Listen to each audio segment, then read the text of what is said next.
హరి ఆ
బ్రహ్మా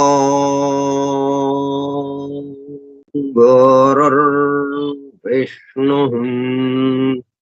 గురుర్దేవో మహేశ్వరః గురుః సాక్షాత్ పరం బ్రహ్మ తస్మై శ్రీ గురవే నమః.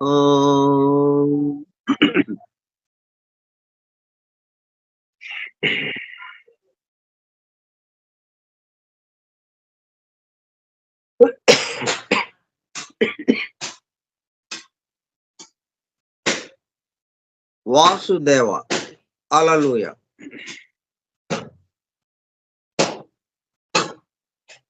22/12/2023 శుక్రవారము ఉదయం 10:15. జాఫ్రీ హడ్సన్ ద్వారా అందింపబడిన అద్భుత దివ్య గ్రంథము the hidden wisdom in the holy Bible. నిగూఢముగా రహస్యముగా దాగి ఉన్న దైవమే పరిశుద్ధ బైబిల్ గ్రంథము. బైబిల్ రహస్య ప్రకాశము. స్కైప్ గ్రూప్ సోదర సత్యాన్వేషక బృందమునకు స్వాగతం. అందరకు నమస్కారం.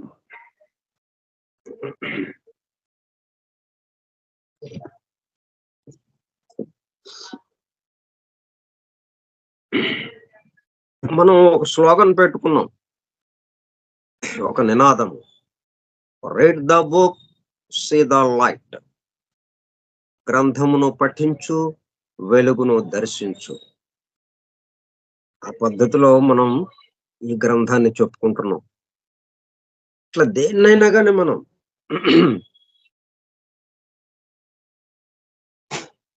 చూచినంత మాత్రాన మనం రూపంతో ఆగిపోవటం లేదు. మనకు కనపడేది ఏదైనా కానీ అది రూపము, స్థూలము, భౌతికము. అక్కడతో మనం ఆగిపోకుండా దానికి ఆధారమైనటువంటి జీవము, చైతన్యంలోకి వెళ్ళిపోతున్నాం. రూపము వేరువేరుగా కనపడవచ్చు మనకి, కానీ రూపాలకు ఆధారమైన చైతన్యం మాత్రం ఒక్కటే. విద్యుత్ ఉపకరణాలు వేరువేరుగా వందలు వేలున్నాయి, కానీ వాటన్నిటిని నడిపే ఒకే ఒక శక్తి. దాని లోపలికి వెళ్ళామో మనం ఏముంటుంది? Electricity. Only one and the same electricity, one and the same. ఒకే ఒకటి, ఒకే ఒక విద్యుత్ శక్తి, మొత్తాన్ని నడుపుతుంది. అలాగా మనము మన దృష్టిని లోపలికి పోనిస్తున్నాం. మనం బయట వరకు ఆగట్లేదు.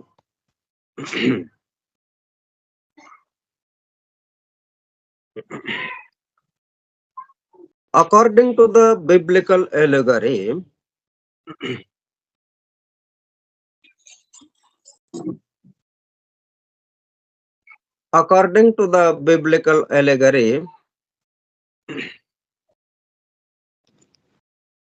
బైబిల్‌లో ఇవ్వబడినటువంటి రూపకాలంకారముతో, దృష్టాంతముతో ఇవ్వబడిన కథలు ఏవైతే ఉన్నాయో, అంటే పవిత్ర గ్రంథమంతా అదే పద్ధతిలో ఇవ్వబడింది.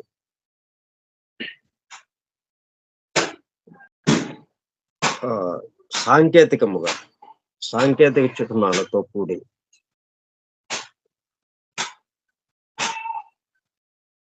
అలాగే రూపకాలంకారంతో, దృష్టాంత కథలతో అదంతా నిండి ఉంటుంది.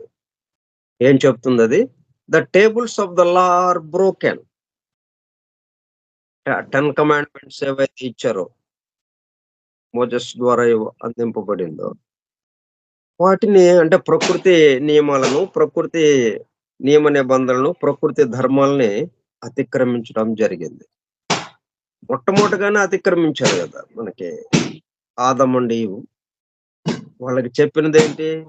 వాళ్ళకి హాయిగా ఇక్కడ తిరగండి ఉద్యానంలో అని అన్నారు. ఉద్యానవనంలో తిరగండి, మీకు కావాల్సినవన్నీ ఇక్కడ ఏర్పాటు చేశాము, ఇక మీకు ఫలాంది కావాలి, అది లేదండి అన్నది లేకుండా చేశాను నీకు. మనకి బిగ్ బాస్ హౌస్ లో ఎట్లాగైతే సమస్తము ఉన్నాయి, వాళ్ళకి ఏం కావాలంటే అవి అట్లాగా ఏర్పాటు చేశాం దీంట్లో. అయినా కానీ మీరు ఒక చెట్టు ఫలాన్ని తినొద్దు అని చెప్పి ప్రత్యేకంగా ఒక విషయం మాత్రం ఒక ఆజ్ఞ జారీ చేశారు ఆయన. అయితే ఉన్నయన్నీ తింటూ అదొక్కటి ఆపొచ్చు కదా, అట్లాగా లేదు. ఎందుకంటే పక్కనే సాతాన్ని పెట్టాడు మరి ఆయన. సాతాను వీళ్ళను ఊరుకొనివ్వలేదు ఇక. అయి సరా అవన్నీ తినొచ్చు, అవి ఎప్పుడైనా తినొచ్చు మనం. అవి తినొచ్చు అని చెప్పేశాడు కదా ఆయన. ఈ తినకూడనిది ఏది ఉందో అది తిందాం ముందు అని చెప్పి ప్రలోభ పెట్టింది అది. అది తిన్నారు, భూపతనం జరిగింది అన్నట్టుగా మనకు అంటే అక్కడే మనకి మొట్టమొదట్లోనే అతిక్రమణ. ఇట్లా టేబుల్స్ ఆఫ్ ద లా, ఆ ప్రకృతి ధర్మాలు అతిక్రమింపబడ్డాయి. చాలా కథల్లో ఎట్లాగా అతిక్రమించారో, ఆ అతిక్రమణ వల్ల జరిగిన పర్యవసానం ఏమిటో అవన్నీ చెప్పుకుంటూ వచ్చారు అవన్నీ బైబిల్‌లో. Our spiritual light is darkened. ఏం జరిగిందప్పుడు? అంత చక్కటి ఉద్యానవనం నుంచి కష్టాల కొలిమిలోకి వచ్చేశారు.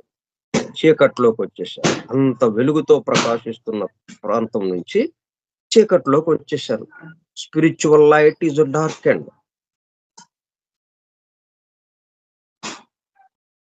చీకటి కావింపబడింది అది. వెలుగుతో ఉన్నటువంటి ఆధ్యాత్మిక వెలుగుతో అది వెలుగుతున్నటువంటి ఆ మొత్తం ఈజ్ డార్కెండ్.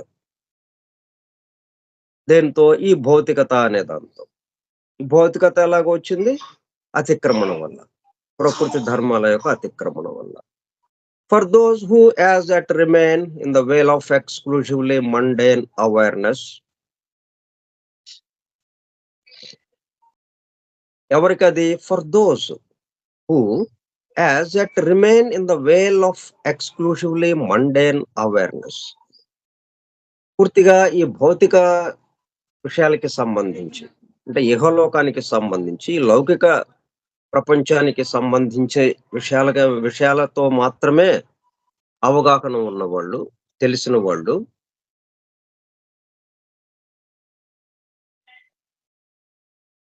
అట్లా పరిమితము ఎలాగైపోయారు? లోయలో పడిపోయారు.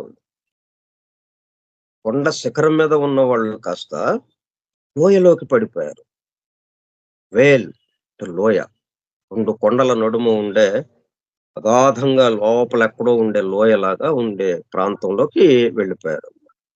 అక్కడంతా చీకటిగా ఉంది. For those who has remain in the Vel of exclusively mundane awareness. ఏంటది ఆ లోయ అనేది దేన్ని మనకి సంకేతిస్తుంది? Mundane awareness. అంటే ఇహలోక సంబంధమైన, పూర్తిగా భౌతిక స్థాయికి సంబంధించి. అంటే మన పంచేంద్రియాలకి ఏవైతే అందుతున్నాయో అంతవరకే మనము మనకు కావాల్సిన వాటిని పొందుతూ, అవే సుఖాలనుకుంటూ వాటితో మనం ఆగిపోవటం. అంతవరకే మనకి తెలిసింది అన్నట్టుగా. ఇంకా ఇంతకు మించి లేదు అన్నట్టుగా ఏదైతే ఉందో అది దాన్ని లోయలో పడిపోవటం, లోయలో అట్లాగా సంకేతించారు.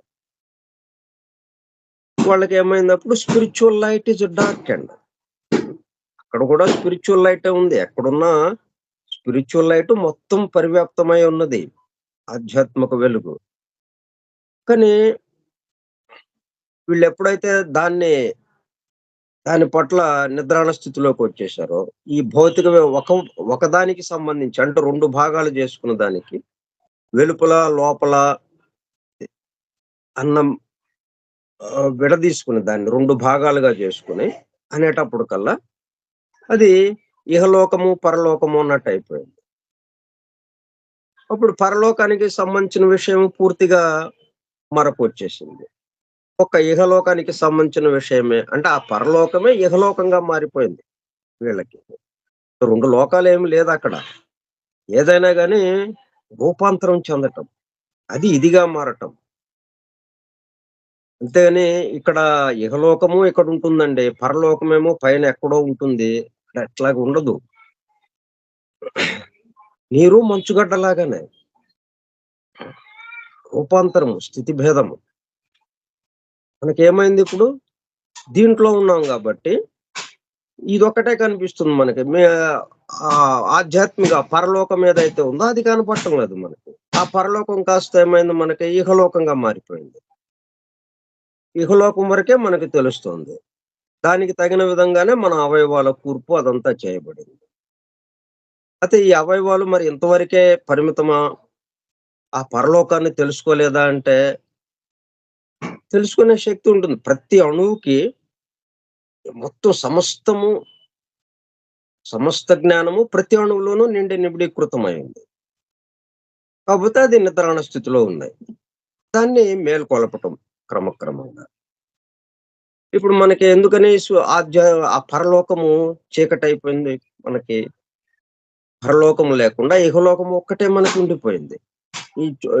దానికి సంకేతంగా మనము లోయలో ఉన్నట్టుగా ఇక్కడ చెప్తున్నాం మనం. Mundane awareness, worshipping the golden calf of materialism and material power. మనం ఎవరిని ఆరాధిస్తున్నాం?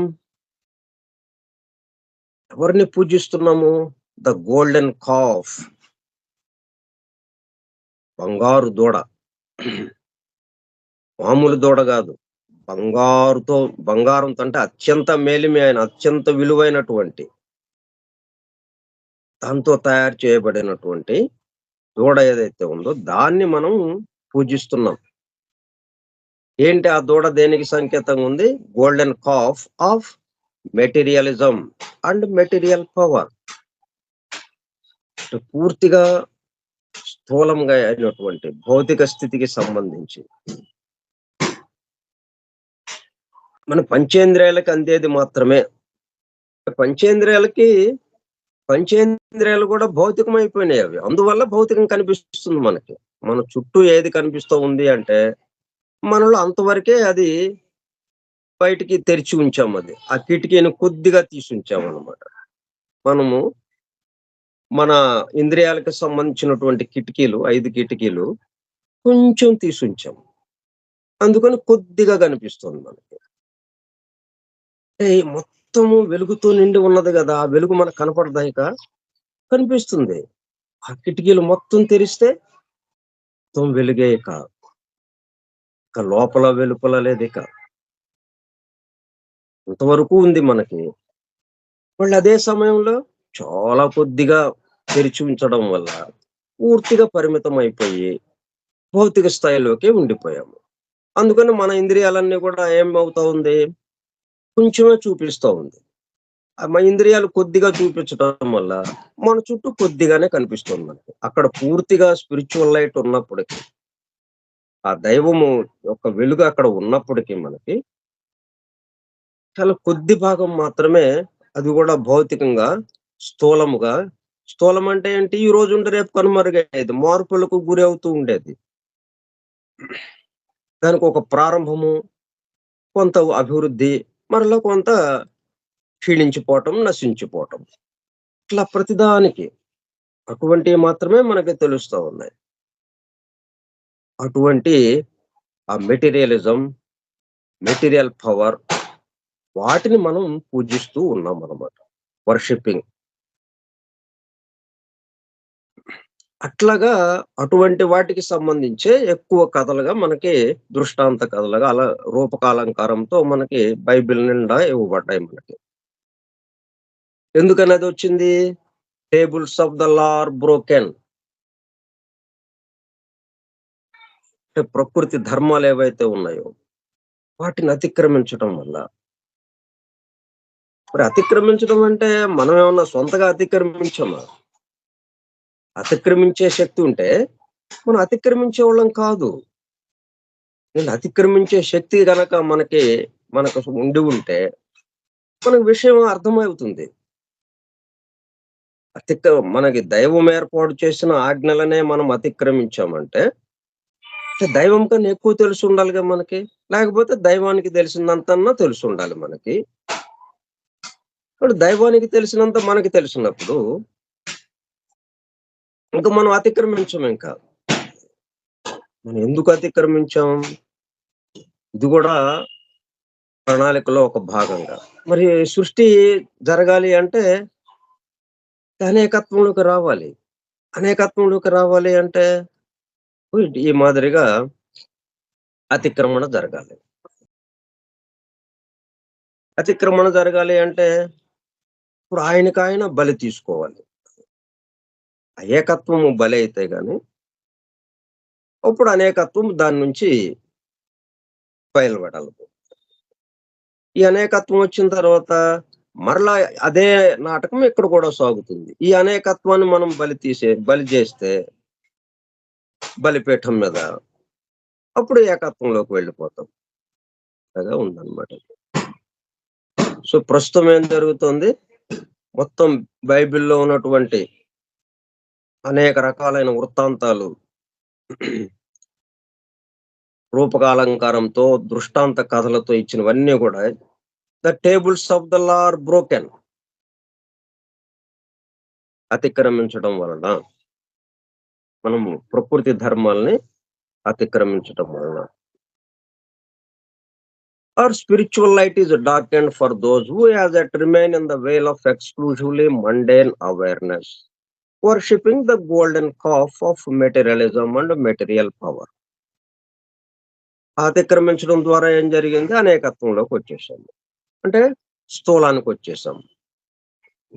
ఇక దాన్నే మనం పూజ చేస్తూ ఉన్నాము. అనేకత్వాన్నే మనము పూజ చేస్తూ ఉన్నాము. ఉన్నది ఏకత్వం అయితే అది మరచిపోయి అనేకత్వాన్నే మనము పూజ చేస్తూ ఇలాగా ఉన్నాము.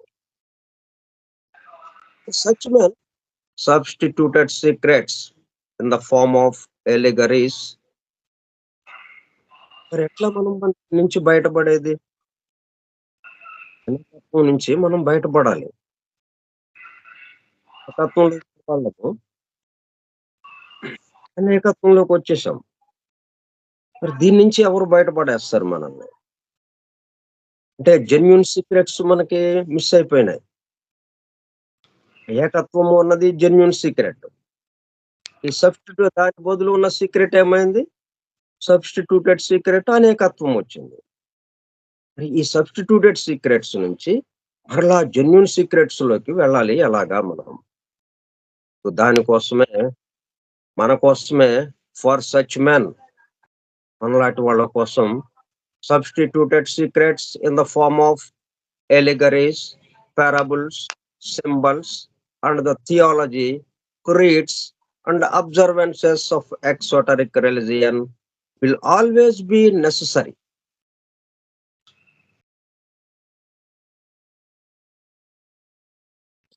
అందువల్ల జెన్యూన్ సీక్రెట్స్ కి బదులుగా సబ్స్టిట్యూటెడ్ సీక్రెట్స్ మనకి అందుబాటులోకి తీసుకొచ్చారు ఈ మాదిరిగా. అంటే నేరుగా చెప్పకుండా జెన్యూన్ సీక్రెట్ అంటే నేరుగా దైవము ఉన్నది ఒకడే, అనేక రూపాలు తీసుకున్నాడు అన్నది ఒకే ఒక వాక్యంతో సరిపోతుంది. కానీ మరి అది మనకిప్పుడు అర్థం కాదు. మనం అనేకత్వంలో ఉన్నాము. అట్లాగా చెప్తే మనకు అర్థం కాదు. అందుకని దీన్ని సబ్స్టిట్యూటెడ్ సీక్రెట్స్ గా తీసుకుని ఎట్లాగిచ్చారు మనకి ఇన్ ద ఫార్మ్ ఆఫ్ ఎలిగరీస్, దృష్టాంత కథలుగా, రూపకాలంకారంతో. అంటే ఒక విషయం చెప్పడానికి ఇంకొక వాటితో పోలుస్తూ చెప్పడం మనకి. అంటే మనం ఒక కథ ఇక్కడ చదువుతున్నామంటే దీన్ని తీసుకువెళ్ళి ఒక పెద్ద దానికి తగిలించాలి. ఇక్కడేమో ఒక చిన్న కథ ఏదో చెప్తుంటారు మనకి. ఈ పద్ధతిని తీసుకెళ్ళి మనము ఈ మొత్తం విశ్వానికి సంబంధించింది ఏదైతే ఉందో దానికి తగిలించాలి. అట్లాగా అది అట్లా ఇచ్చినవన్నమాట. దృష్టాంతంగా ఇచ్చినవి. అలాగే పారాబుల్స్.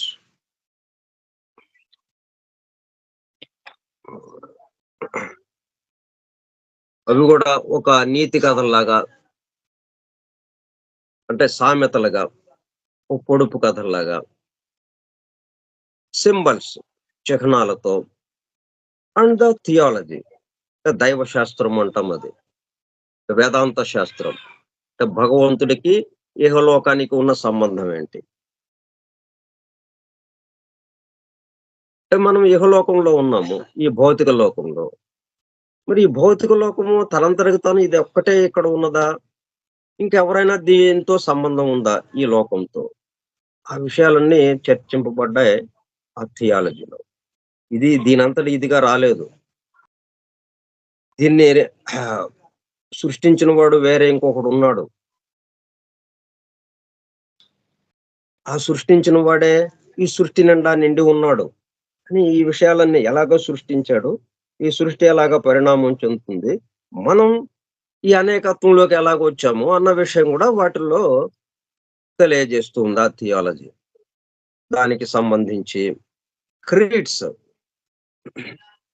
అంటే మతానికి సంబంధం గాని, క్రైస్తవ మత విశ్వాసాల సంగ్రహం గాని ఇలా అనేక రకాల మతాలకి సంబంధించి, మత విశ్వాసాలకి సంబంధించి ఇవన్నీ మనకి అందుబాటులో ఉంచారు.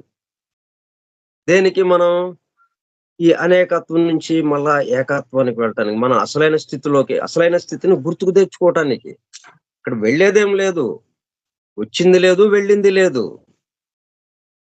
ఇక్కడేంటి ఊరికే ఆ భావంలో మార్పు. భావంలో మారేటప్పటికల్లా ఈ పద్ధతిలోకొచ్చేసాం. మళ్ళీ ఈ భావం మారిపోయిందంటే ఆ పద్ధతిలోకెళ్ళిపోతాం. అనేకత్వానికొచ్చాం. కాదు ఏకత్వం, అయిపోయింది ఏకత్వము. భావంలో మార్పు. ఎక్కడికెళ్తాము, ఎక్కడికొస్తాము? ఇక్కడ ప్రయాణం చేయటానికి ఏం లేదిక్కడ. ప్రయాణాలు చేయటానికి మొత్తం వ్యాపించి ఉన్నాం మనం. సర్వత్రా వ్యాపించి ఉన్నప్పుడు, మనం ఒక చోట నిలబడి ఇంకొక చోట అక్కడ మనం లేము. మనం ఇప్పుడు ఇక్కడ హైదరాబాద్‌లో లేము మనం. గుంటూరులో ఉన్నాం అనుకుందాం. అప్పుడు గుంటూరు నుంచి హైదరాబాద్‌కి ప్రయాణం చేయాలి, వెళ్ళాలి అని అనుకుంటాం మనం. కానీ వాస్తవంగా అది లేదిక్కడ. మనం హైదరాబాదు, గుంటూరు మొత్తం అసలు ఈ గ్లోబే కాదు. ఈ భూగ్రహమే కాదు. ఈ సౌర కుటుంబము, నక్షత్రాలు, ఇట్లా వీటితో నిండి ఉన్నటువంటి మొత్తం విశ్వం అంతా వ్యాపించి ఉన్నాం మనం. ఇంకెక్కడికి ప్రయాణం చేస్తాం మనం? కాబట్టి ఏంటంటే ఇవన్నీ కథలన్నీ ఎందుకిచ్చారు? భావంలో మార్పు రావడానికి. ఉన్న చోటనే చదివిన క్షణంలోన ఆ వెలుగుని దర్శించడం అన్నట్టు. అందుకే మనము ఆ నినాదం పెట్టుకుంది. Read the book, see the light. ఇవన్నీ ఎందుకిచ్చారు? మనము ఆ వెలుగుని దర్శించడానికి. Creeds and observances of exoteric religion. అంటే మతాలు ఇవి కూడా బాహ్యంగానే మనకి అనేకత్వానికి దారి తీయటానికే మతాలు. అంటే మతం ఏంటంటే మనం ఏకత్వానికి దారి తీయటానికి తీసుకెళ్ళాలి అవి మతాలు.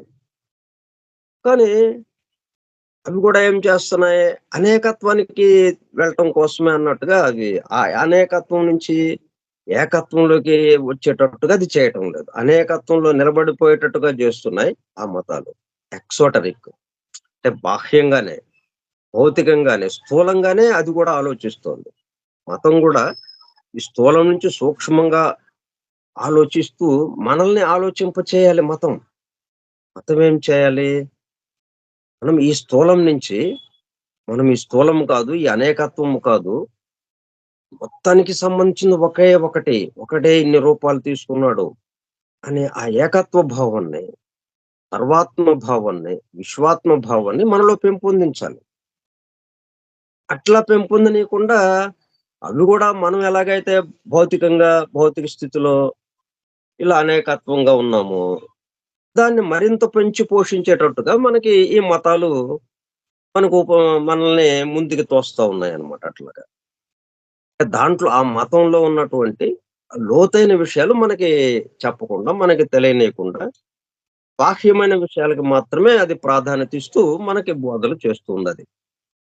So, and observances of exoteric religion will always be necessary. But ఇవన్నీ మనకి మనం ఉన్న స్థితి నుంచి ఉన్నత స్థితికి వెళ్ళడానికి. అనేకత్వం నుంచి ఏకత్వానికి వెళ్ళడానికి అవసరమైన విషయాలు ఇవన్నీ గూడా. వీటిల్లో ఏది పట్టుకున్నా మనం ఏకత్వంలోకి వెళ్ళిపోవటానికి అవకాశం ఉంటుంది. అందుకే మనకి అవన్నీ గూడా అవసరం. Will always be necessary and indeed all that is available to them. మనకి ఏవేవైతే అవసరం ఉన్నాయో అవన్నీ మన ముందుంచారు. మనం ఉద్యానవనంలో ఎట్లాగైతే మనం ఆనందంగా, శాశ్వతానందంగా జీవించడానికి అన్ని వసతులు ఏర్పాటు చేశారు. అట్లాగే ఇక్కడ గూడా అన్ని వసతులు ఇక్కడున్నాయి మనకి. దేనికి? మళ్ళా ఏకత్వానికి వెళ్ళటానికి వీలుగా. మనల్ని వదిలేయకుండా పోతే పోయాడులే మనం నేను చెప్పినట్టు చేయలేదు గదా వాళ్ళు. పోనీ వాళ్ళు వాళ్ళ బాధలు వాళ్ళు పడతారులే పోండి అని చెప్పి ఆయన ఊరుకోలేదు. జరిగిపోయింది. మళ్ళీ మళ్ళీ ఈ ఉద్యోగంలోకి అని చెప్పి నేను కూర్చొని తింటాను ఉంటా ఎదురు ఉంటే దానికి హుషారుగా తినేది. వచ్చారనమాట ఇది. అప్పుడేమైంది మనకి the genuine secrets can be known only by him who ascends regularly by the practice of meditation into the illumined state of his own sun self.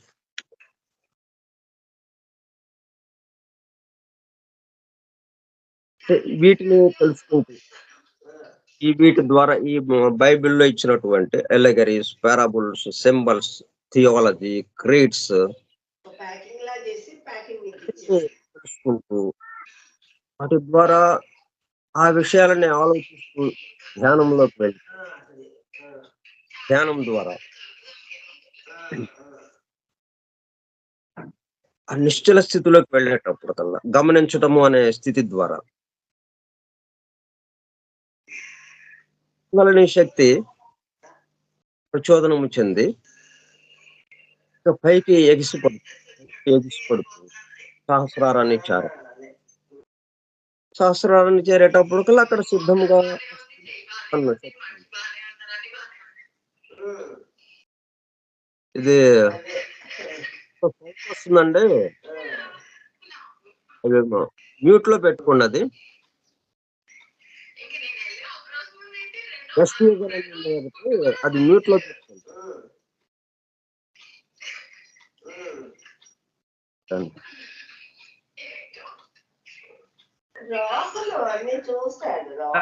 Secrets can be known only by him.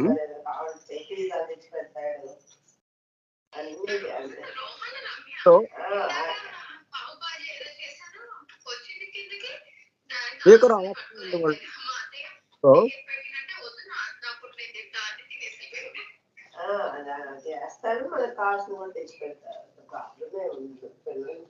ఆ guest user ఎవరండి? అది మనం చేయటం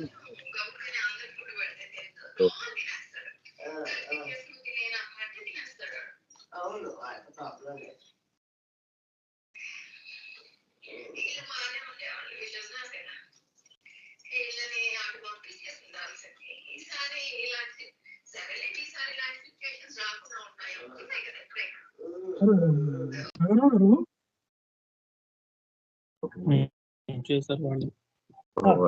సదానందమూర్తిని guest user కదా, ఆహా. సదానందమూర్తిని వాడుతున్నాను. అది mute లో పెట్టండి సార్, సౌండ్ వినపడుతూ ఉంది.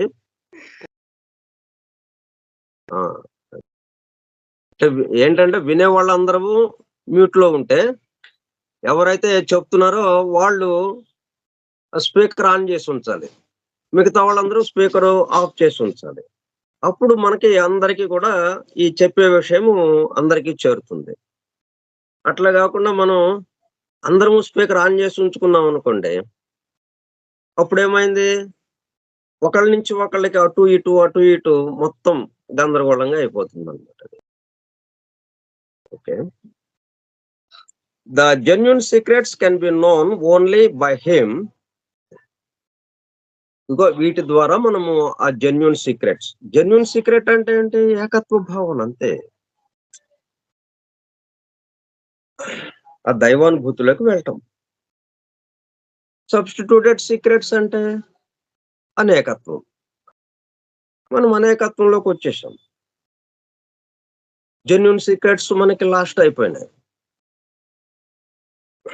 మనం వాటి పట్ల నిద్రాణ స్థితిలోకి వెళ్ళిపోయాం. అవి జారిపోయినాయి, మన నుంచి జారిపోయినాయి. జారిపోయినాయి అంటే మనకు మనం జారిపోయేటట్టు ఏం చేయలేదు, అవి జారిపోయేటట్టుగా చేయబడింది. దానివల్ల దాని బదులుగా సబ్స్టిట్యూటెడ్ సీక్రెట్ వచ్చినాయి మనకి. ఇప్పుడు దాని నుంచి మళ్ళీ జెన్యూన్ సీక్రెట్స్ లోకి వెళ్ళటం కోసం కొంత ప్రయత్నం చేయాలంటే ముందేంటి, ఈ 2 రకాల సీక్రెట్స్ ఉన్నాయనేది తెలియాలి మనకి. మనం మామూలుగా మనకు ఉన్నదే ఇదే ఫైనల్ అన్నట్టుగా ఈ ఇహలోకానికి సంబంధించి, ఈ భూలోకానికి సంబంధించే మనము భౌతిక విషయాలతోనే మనం ఉన్నాం అనుకోండి, ఇంకా దాని గురించిన ఆలోచన రాదు.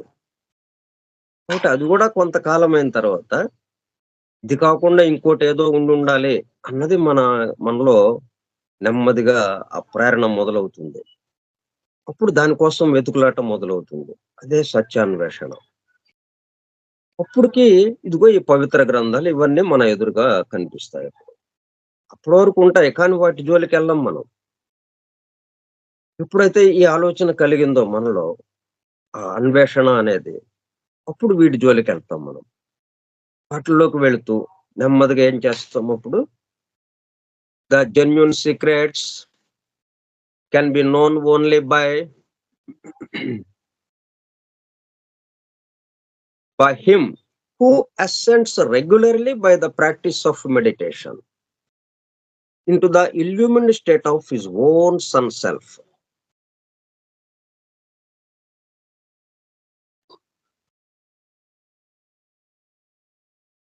Life is a pure flame. మనము రూపము జీవం అని చెప్పుకుంటున్నాం కదా, ఆ చైతన్యం ఏంటి, ఒక ప్యూర్ ఫ్లేమ్. మనకి ఆ నిప్పు ఎట్లాగా రాజుకుంటుంది, మనకి మంట ఎట్లా వస్తుంది, ఏదో ఒకటి ఆధారం కావాలి మనకి. ఇప్పుడు స్టవ్ వెలగాలంటే మనము ఆ సిలిండర్తో చేస్తున్నాం. ఆ సిలిండర్లో ఉన్న గ్యాస్తో, కంప్రెస్డ్ న్యాచురల్ గ్యాస్తో చేస్తున్నాం మనం, కంప్రెస్డ్ గ్యాస్తో. ఇట్లా ఏదో ఒకటి మనకి ఆధారం కావాలి. కానీ ఇది ఆ స్పిరిచువల్ సన్ సెల్ఫ్ అనేది అయితే ఉందో మనకి సహస్రారం దగ్గర, అది ప్యూర్ ఫ్లేమ్ అన్నమాట. ప్యూర్ ఫ్లేమ్, స్వయం ప్రకాశమైన వెలుగు. స్వయం ప్రకాశం కాబట్టి అది పూర్తిగా పవిత్రంగా ఉంటుంది. అది శుద్ధంగా, నిర్మలముగా,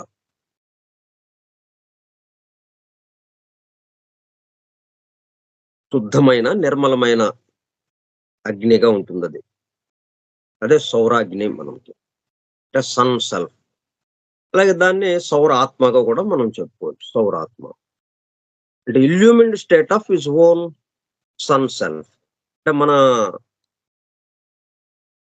ఇప్పుడు దేహాత్మగా ఉన్నాము. ఈ దేహాత్మ నుంచి మనకేం జరుగుతుంది? ఆ జీవాత్మలో కలిసి ఈ 2 కలిసి తురియాత్మకి చేరటానికి ఇది ప్రయత్నం జరుగుతుంది. ఎప్పుడు ఇలాగ మెడిటేషన్ చేయటం ద్వారా. అంటే మనం అనేక రకాల సాధనలున్నాయి. దాంట్లో ఒకటి మెడిటేషన్ చేయటం ద్వారా, ధ్యానం చేయటం ద్వారా రోజు ఆ ధ్యానంలో మనం ఎలాగా ఎప్పుడైతే మనము గమనించటం మొదలు పెడతామో, ఇంకా కుండలిని శక్తి ప్రచోదనం చెందటం మొదలుపెడుతుంది. అంటే కుండలిని శక్తి ఏంటి? మొత్తానికి సంబంధించి విశ్వ కుండలిని ఒకటి ఉన్నది. ఏదైనా గాని మనలో ఏ భాగం ఉందో దానికి సంబంధించి విశ్వమంతా కలిపి ఒక భాగం ఉంటుంది మళ్ళీ. ఒకటుంటుంది. విశ్వ పురుషుడు అంటాం అందుకనే. మనలో ఏవేవైతే ఉన్నాయో దానికి కౌంటర్ పార్ట్‌గా అక్కడ గూడా ఒకటుంటుంది. ఇప్పుడు ఇక్కడ జరగాల్సిందేంటి? మనలో ఉన్న భాగం ఏదైతే ఉందో ఇదెళ్లి ఆ విశ్వంలో ఉన్న భాగంతో కలవటం. అప్పుడు మొత్తం విశ్వమంతా తాదాత్మ్యం చెందుతాం మనం. ఇక 2 భాగాలన్నది ఉండదు. భాగం అన్నది లేకుండా హోల్ అయిపోతుంది. మొత్తంగా అయిపోతుంది. ఒక్కటిగా అయిపోతుంది. ఇప్పుడు వరకు నేను వేరు, మీరు వేరు, వాళ్ళు వేరు ఇట్లా రకరకాల జీవులు, రకరకాల వర్గులు ఇట్లా ఎన్నో రకాలతో ఉన్న ఇవన్నీ గూడా ఒకటిగా అయిపోతుంది. కాబట్టి ఈ కుండలిని మనకి వ్యక్తిగత కుండలినిగా ఏదైతే ఉందో, ఈ మెడిటేషన్ ద్వారా అంటే గమనించటం అనేటప్పుడు కల్లా ఏమవుతుంది? అంతకుముందేమో ఏం చేస్తున్నాం మనం? అన్ని మన మీద వేసుకుంటున్నాం. నేను చేస్తున్నాను. మనకొచ్చిన ఆలోచన ప్రతిదాన్ని నేను ఆలోచించాను. నేను మాట్లాడిన ప్రతి మాటని నేను మాట్లాడాను. నేను చేసిన ప్రతి పనిని నేను చేశాను అనే భావనతో నేను అనే దానికి దాన్నంతా తగిలిస్తున్నాం. ఆ నేనేంటి మనం అనుకునే నేను ఈ దేహానికి పరిమితమైనటువంటి నేను. మన నేను ఎంతవరకు? ఈ దేహం వరకే. కానీ అసలైన నేను మొత్తానికి సంబంధించింది. అట్లా ఇప్పుడేం జరిగిందనమాట? ఎప్పుడైతే మనం గమనించటం అన్నామో, ఇక మన మీద ఏసుకోవటం ఆగిపోయింది. చూస్తున్నాం మనం. ఎన్నెన్నో ఆలోచనలొస్తున్నాయి. ఏవేవో మాటలొస్తున్నాయి. ఏవేవో చేతలు జరుగుతున్నాయి. అన్నీ చూస్తున్నాం. చూస్తున్నామంటే ఏంటి? చేయటం లేదన్నాకింకా. అంటే మనం చూసేవాళ్ళంగా ఉన్నాం, చేసేవాళ్ళంగా లేము అన్న దాంట్లోకొచ్చేసాం. దాంతో ఏమైంది? అప్పటి వరకు కుండలిని అక్కడ ఆగిపోయిందల్లా, ఇక పైకి లేవటం మొదలుపెడుతుంది. ఆ కుండలిని శక్తి. ఇక ఆ షట్‌చక్రాల ద్వారా పైకొచ్చేసి సహస్రారాన్ని చేరుతుంది. దాన్ని గూడా మనం చూస్తాము. సహస్రారాన్ని చేరిందంటే అర్థమేంటి? అక్కడ సిద్ధంగా ఉంది. ఆ స్పిరిచ్యువల్ సన్ నుంచి మొత్తము ఒక సూర్యుడిగా మనం భావిస్తే, ఈ విశ్వం మొత్తము ఒక సూర్యుడిగా భావిస్తే, ఆ ఆ సూర్యుడి యొక్క వెలుగు మనతో కలవడానికి సిద్ధంగా ఉంది. మన శిరస్సు మీద. ఎప్పుడైతే ఇది మన వ్యక్తిగత కుండలని అక్కడ దాకా చేరిందో, అది దాంతో మెర్జ్ అయిపోతుంది. 2 ఏకమైపోతాయి. అంటే మ్యారేజ్ జరుగుతుంది అన్నట్టుగా, వివాహము, కళ్యాణం జరిగింది అన్నట్టుగా. అందుకే మనకి దేవాలయాల్లో ఎక్కువగా మనకి స్వామి కళ్యాణం అనేది పెట్టేది.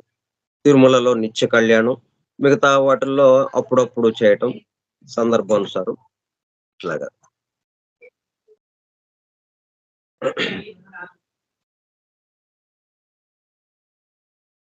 ఆ మెడిటేషన్ ద్వారా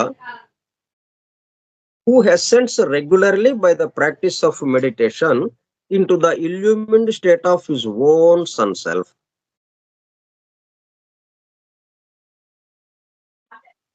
అంటే life is a pure flame. Sun self అంటే ఏంటి? And we are lit by an invisible sun within us. మనం ఎలా వెలిగింపబడుతున్నాం? సూర్యుడి ద్వారా వెలిగింపబడుతున్నాం కదా. భౌతికమైనటువంటి సూర్యుడు ద్వారా మనం వెలిగింపబడుతున్నాం. ఆ సూర్యుడికి సంబంధించిన ఇన్విజిబుల్ గా ఉండే అంటే ఆ సూర్యుడికి సంబంధించినటువంటి అది ఒక భౌతిక గోళం మాత్రమే. అది మన కంటికి కనపడేది ఏదైతే ఉందో అది భౌతిక గోళము. దాన్ని ఆశ్రయించి అసౌరాత్మ లోపల ఉన్నది. అది అసలైన సూర్యుడు. అట్లాగే మనలో కూడా ఒక సూర్యుడు ఉన్నాడు. ఆ సూర్యుడి చేత వెలిగించబడి ఈ మనలో ఉన్న సూర్యుడు, ఆ మొత్తానికి విశ్వానికి సంబంధించిన సూర్యుడు, ఈ ఇద్దరు కలవటం అనేది అక్కడ జరుగుతుందన్నమాట. And through that into the sun self of the universe. మన ఇండివిడ్యువల్ గా ఉన్న సన్, మనలో ఉన్నటువంటి ఆ సౌర ఆత్మ, ప్రతి జీవిలోనూ ఒక సౌరాత్మ ఉన్నది. విశ్వాత్మ ఎలాగైతే ఉందో, ఆ విశ్వ సౌరాత్మ ఎలాగైతే ఉందో, అట్లాగే ప్రతి జీవికి సంబంధించి ఒక సౌరాత్మ ఉంది. ఈ సౌరాత్మ అంటే ఇది పరిమితమైనటువంటిది. ఈ సౌరాత్మ సహస్రారానికి చేరేటప్పుడు కల్లా ఆ విశ్వ సౌరాత్మ ఏదైతే ఉందో దాంతో కలిసిపోయి into the and through that into the sun self of the universe దాంట్లో చేరిపోతుంది. విశ్వానికి సంబంధించినటువంటి సౌరాత్మలో చేరిపోతే ఏమవుతుంది? మొత్తం వ్యాపించడం. ఇక మనం దేహానికి పరిమితం అవ్వడం అనేది ఆగిపోతుంది. మొత్తం పరివ్యాప్తం అయిపోయినట్టుగా అవుతుంది. By maintaining himself in that condition he symbolically causes the sun to stand still. ఇంకా ఇప్పుడు సన్ ఎక్కడికి తిరుగుతాడు? ఇంకా సన్ ఇప్పుడు తూర్పున ఉదయిస్తున్నాడు అంటున్నాము. అంటే మిగతా చోట్ల లేడని కదా మనకి ఇప్పుడు అర్థం. ఒక చోట ఉదయిస్తున్నాడు అంటే మిగతా ప్రాంతంలో లేడు. అందువల్ల అక్కడ కూర్చుని ఉన్నాడు. ఇప్పుడు ఆయన అక్కడ కూర్చుని నెమ్మదిగా ఉదయించడం ప్రారంభించాడు. అక్కడి నుంచి ప్రయాణం ప్రారంభించి తూర్పు నుంచి మిట్ట మధ్యాహ్నానికి బాగా పూర్తి వెలుగుతో వచ్చాడు. అక్కడి నుంచి పడమరకు వచ్చి అస్తమించాడు. ఇట్లా జరుగుతుంది. అంటే ఇలాగా ఏంటి? ఒక చోట లేడు ఆయన. లేని చోటకి ప్రయాణం చేస్తూ ఉన్నాడు. ఎక్కడో చిన్న చోటికి, ఇంత మొత్తం చోటులో ఒక చిన్న చోటికి పరిమితమై ఉన్నాడు ఆయన. చిన్నవాడుగా ఉన్నాడు. మన భౌతికంగా కనపడే సూర్యుడు మనలాగానే ఒక చిన్నవాడుగా ఉన్నట్టు అయిపోయింది. అందువల్ల మనం ఎట్లాగైతే మిగతా చోట్లకి ప్రయాణం చేస్తున్నామో ఆయన కూడా ప్రయాణం చేస్తున్నట్టు అయిపోయింది. కానీ వాస్తవంగా యథార్థంగా ఉన్నదేంటి? మొత్తం వ్యాపించి ఉన్నవాడు. విశ్వమంతా, ఈ సృష్టి సమస్తం ఇంకెక్కడికి ప్రయాణం చేస్తాడు ఇక? కాబట్టి స్టాండ్ స్టిల్. ఎక్కడో మొత్తం ఎప్పుడు నిరంతరం కనిపిస్తూనే ఉన్నాడు. ఇక నిరంతరము వెలుగుతూ ఉన్నాడు. ఇంకా అటు లేదు ఇటు లేదు, ఇక కదలటం లేదు. ఇంకా వాళ్ళకి ఎప్పుడు జరుగుతుంది ఇది? మన యొక్క ఓన్ సౌరాత్మ ఏదైతే ఉందో, మనకి సంబంధించి ఇండివిడ్యువల్ గా వ్యక్తిగత సౌరాత్మ ఈ విశ్వానికి సంబంధించిన సౌరాత్మతో కలిసిపోయేటప్పుడు కల్లా, అంటే యెహోషువ విషయంలో అది జరిగింది. యెహోషువ ఈ సౌరాత్మతో, ఈ విశ్వ సౌరాత్మతో అనుసంధానం చేశాడు. జరిగింది. అనుసంధానం జరిగేటప్పుడు కల్లా ఇంకా సూర్యుడు ఇంకా అటు ఇటు లేదు. ఇక మొత్తం పరివ్యాప్తమై ఉన్నాడు. సమస్తము సూర్యుడిగా ఉన్నాడు. సూర్యుని వెలుగుతో నిండిపోయి ఉంది. ఇంకా ఎక్కడికి వెళ్తాడు ఇక అప్పుడు సూర్యుడు? కాబట్టి అంటే ఈయనేదో సూర్యుడు నువ్వాగు అని, ఈయన యెహోవాని ప్రార్థించడం, యెహోవా సూర్యుడు నువ్వాగు అని ఆయన ఆజ్ఞాపించడం, ఆయన ఆజ్ఞ ఆధారంగా సూర్యుడు అటు ఇటు కదలకుండా మధ్యలో నిలబడటం మిట్ట మధ్యాహ్నం. ఇప్పుడు అటు పడమరకేసి వెళ్ళటం లేదు, ఇటు తూర్పుకేసి వెళ్లకుండా ఇంక మిట్ట మధ్యాహ్నం అలాగే నిలబడిపోయాడంట అని మనకి భౌతికంగా మనకు అనిపిస్తుంది అది. కానీ వాస్తవంగా ఏంటి? నిలబడ్డాడు అంటే సూర్యుడు నిరంతరం ఆయన కనిపిస్తున్నాడు మిట్ట మధ్యాహ్నపు వెలుగుతో. అంటే సమస్తము వ్యాపించిన సూర్యుడిని దర్శించగలిగాం మనం. ఇప్పటి వరకు మనం ఎలాగ ఉంది? ఎక్కడో చిన్న సూర్యుడు ఒక చోట ఉన్నవాడు నెమ్మదిగా అటు నుంచి ఇటు, ఇటు నుంచి అటు చుట్టూ తిరుగుతూ ఉన్నాడు అన్నట్టుగా మనకి భావనలో ఉంది. దాని నుంచి అసలు ఆయన కదలకే లేదు. ఉన్న మొత్తం సమస్తము ఉన్నది ఆయనే. ఇంకా ఆయన ఎక్కడి నుంచి ఎక్కడ కదులుతాడు అన్న విషయంలోకి వచ్చాం మనం. దాంతో మిట్ట మధ్యాహ్నపు పట్టపగలు వెలుగుతో అద్భుతమైన కాంతితో ప్రకాశిస్తూ కనిపిస్తున్నాడు, నిరంతరము కనిపిస్తున్నాడు. దానివల్ల ఏమైంది? సన్ స్టాండ్ స్టిల్, కదలిక లేకుండా నిశ్చలుడైనాడు, నిశ్చలంగా నిలబడ్డాడు. ఇంకా మిగతా విషయాలు మనం రేపు తెలుసుకుందాం. స్వస్తి ప్రజాభ్యః పరిపాలయంతాం న్యాయేణ మార్గేణ మహీం మహీషాః. ఓ బ్రాహ్మణేభ్యః శుభమస్తు నిత్యం. లోకా సమస్తా సుఖినో భవంతు. లోకా సమస్తా సుఖినో భవంతు. లోకా సమస్తా సుఖినో భవంతు. ఓం శాంతి శాంతి శాంతి. ఓపికగా ఉన్నటువంటి సోదర సత్యాన్వేషక బృందమునకు ధన్యవాదములు. Thank you all. Vasudeva. Hallelujah. ఇక్కడ ఏంటంటే మనం దీన్ని read the book see the light, ఆ స్లోగన్ ప్రకారం మనం ఈ చెప్పుకునే విషయాన్ని మనము దృశ్యమానంగా మనలో నుంచి అలాగ పైకి లేస్తున్నటువంటి కుండలిని శక్తి సహస్రారం చేయండి. మన యొక్క వ్యక్తిగత సౌరాత్మ ఈ విశ్వ సౌరాత్మతో కలిసిపోయినట్టుగా భావన, ఇంకా విశ్వ సౌరాత్మగా మారిపోయాం. సమస్తము సూర్యుడే కాబట్టి సన్ స్టాండ్ స్టిల్ అన్న దాంట్లోకి వచ్చేస్తాం. అంటే యెహోషువగా మారిపోతాం. ఆ పాత్రగా మారిపోవాలి మనం. అవే మిస్టరీస్ లో మనకి చెప్పేది. ఆ పాత్రగా తాదాత్మ్యం చెంది ఆ పాత్రగా మారిపోవడం, రూపాంతరం చెందటం, క్రీస్తుగా రూపాంతరం చెందటం, యెహోషువగా రూపాంతరం చెందటం. అది ఈ గ్రంథం చదవటం ద్వారా వాళ్ళ యొక్క వృత్తాంతాన్ని మనము పఠించటం ద్వారా మనం అట్లాగా రూపాంతరం చెందటం. అందుకోసం ఇవ్వబడ్డాయి ఈ పవిత్ర గ్రంథాలు నా వృత్తాంతాలు. ఎందుకంటే వాళ్ళు దైవము అయ్యో వీళ్ళు కిందకి వెళ్ళిపోయారు, మళ్ళీ వాళ్ళని పైకి తీసుకురావడం ఎట్లాగా అన్నట్టుగా వాళ్ళు ఆయన మొత్తం అన్ని ఏర్పాట్లు చేసి ఉంచాడు. కొంచెం ఇటు తిరిగినా గానీ మనకు దాంట్లోకి వెళ్ళిపోయేటట్టుగా చేసి ఉంచాడు ఆయన. మిగతా రేపు చెప్పుకుందాం. వాసుదేవ. హల్లెలూయా.